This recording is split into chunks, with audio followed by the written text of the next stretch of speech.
So বন্ধু, আপনিও কি হোয়াটসঅ্যাপ থেকে কাউকে ফটো সেন্ড করতে পারছেন না? আপনিও কি হোয়াটসঅ্যাপ থেকে কাউকে ফটো সেন্ড করতে গেলে এ ধরনের একটি পপ আপ আসছে, সেখানটাতে লেখা রয়েছে to send media show WhatsApp access to your device photo media and files. মানে এখানটাতে লেখা রয়েছে যে আপনি এমন একটি সেটিংস অফ করে রেখেছেন যে কারণে আপনি হোয়াটসঅ্যাপে কাউকে ফটো ভিডিও সেন্ড করতে পারবেন না। সো এই সেটিংসটি যতক্ষণ না পর্যন্ত আপনি অন করবেন ততক্ষণ পর্যন্ত। সো এই সেটিংসটি আপনি কিভাবে অন করবেন সেটি আজকের এই ভিডিওটায় আমি আপনাদের শেখাতে চলেছি। সো বন্ধুরা, চলুন শুরু করা যাক ভিডিওটি।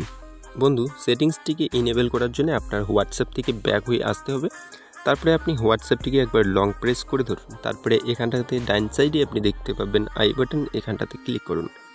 ক্লিক করে দেওয়ার পরে আপনি এখানটাতে 2 নম্বর অপশান যেটি দেখতে পাচ্ছেন পারমিশনের, এখানটাতে ক্লিক করে আপনি নিচের দিকে চলে আসবেন। এখানটাতে দেখতে পাচ্ছেন নট অ্যালাউ এর একটি অপশান।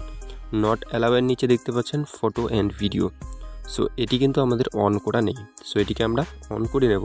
Always allow all. তারপরে আমরা ব্যাক করে নেব। এবার আমরা সরাসরি চলে যাব হোয়াটসঅ্যাপে। হোয়াটসঅ্যাপে গিয়ে আমরা সেমভাবে কিন্তু ফটো সেন্ড করে দেখব যে কাজটি হয়েছে কি না। সো দেখতে পাচ্ছেন আমি আবারও চলে গেলাম। এখান থেকে আমি কিন্তু এখন ফটোটি সেন্ড করে আপনাদের দেখাবো। তো দেখতে পাচ্ছেন আমি কিন্তু যে কোনো একটি ফটো আপনাদের সেন্ড করে দেখাচ্ছি। এবার যদি আমি সেন্ডের উপরে ক্লিক করি, ফটোটি কিন্তু সেন্ড হয়ে যাবে খুবই ইজিলি। সো দেখতে পাচ্ছেন ফটোটি সেন্ড হয়ে গেল। সো এভাবে আপনি খুব ইজিলি যে কোনো ফটো সেন্ড করতে পারেন। এই সেটিংসটি আপনার যদি অফ থাকে সেটিকেও অন করে নিতে পারেন। সো এভাবে আপনার এই প্রবলেমটি সলভ হয়ে যাবে। সো নিশ্চয়ই বুঝতে পেরেছেন। ভিডিওটি দেখে হেল্প হয়ে থাকলে লাইক, কমেন্ট, শেয়ার করবেন। ভিডিওটি সম্পূর্ণটা দেখার জন্য অসংখ্য ধন্যবাদ।